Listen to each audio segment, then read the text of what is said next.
শিক্ষার্থী বন্ধুরা, এখন আমরা জানব উপসর্গ সম্পর্কে। বাংলা ভাষায় এমন কতগুলো অব্যয়সূচক শব্দাংশ রয়েছে যা স্বাধীন পদ হিসেবে বাক্যে ব্যবহৃত হতে পারে না। এগুলো অন্য শব্দের আগে বসে। এর প্রভাবে শব্দটির কয়েক ধরনের পরিবর্তন সাধিত হয়।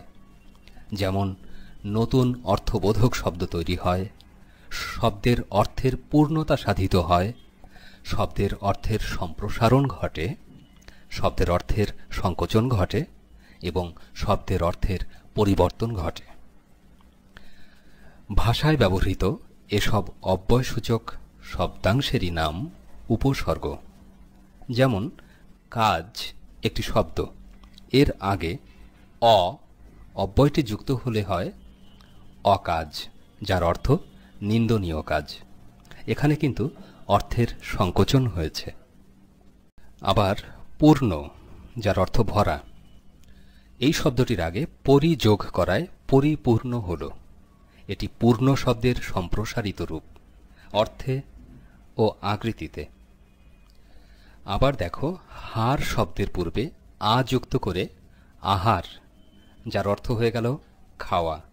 প্রযুক্ত করে প্রহার, যার অর্থ মারা। বি যুক্ত করে বিহার, যার অর্থ ভ্রমণ। পরিযোগ করে পরিহার, অর্থ ত্যাগ। উপযোগ করে উপহার, যার অর্থ পুরস্কার। সমযোগ করে সংহার, যার অর্থ বিনাশ, ইত্যাদি বিভিন্ন অর্থে বিভিন্ন শব্দ তৈরি হয়েছে। এ উপসর্গগুলোর নিজস্ব কোনো অর্থবাচকতা নেই, কিন্তু অন্য শব্দের আগে যুক্ত হলে এদের অর্থদ্যোতকতা বা নতুন শব্দ সৃজনের ক্ষমতা থাকে। বাংলা ভাষায় ৩ প্রকার উপসর্গ আছে: বাংলা, তৎসম বা সংস্কৃত এবং বিদেশি উপসর্গ। আমরা এবার সেগুলো সম্পর্কে জানব।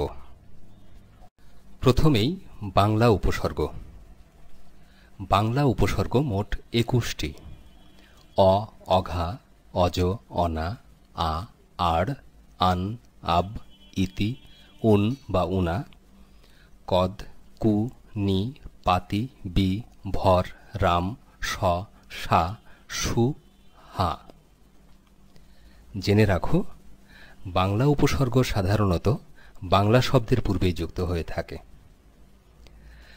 এবারে বাংলা উপসর্গযুক্ত শব্দের বাক্যে প্রয়োগ লক্ষ্য করো। আমি অবেলাতে দিলাম পাড়ি অথই সায়রে, অঘারাম বাস করে অজ পাড়া গায়ে। ভিক্ষার চাল কাঁড়া আর আ কাড়া, আ কাঠার নায়ে দিলাম কাঁঠালের গলুই। মা বলিতে প্রাণ করে আনচান, চোখে আসে জল ভরে।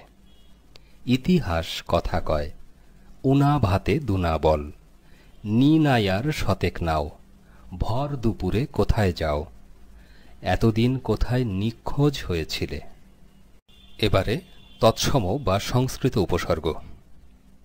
বাংলা ভাষায় বহু সংস্কৃত শব্দ হুবহু এসে গেছে।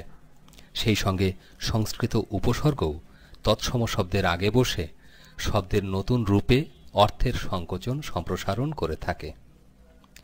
তৎসম উপসর্গ ২০টি: প্র, পরা, অপ, সম, নি, অনু, অব, নির, দূর, বি, অধি, সু, উত, পরি, প্রতি, অতি, অপি, অভি, উপ, আ। বাংলা উপসর্গ যেমন বাংলা শব্দের আগে বসে, তেমনি তৎসম উপসর্গ তৎসম বা সংস্কৃত শব্দের আগে বসে। বাংলা উপসর্গের মধ্যে আ, সু, বি, নি এ 4টি উপসর্গ তৎসম শব্দেও পাওয়া যায়।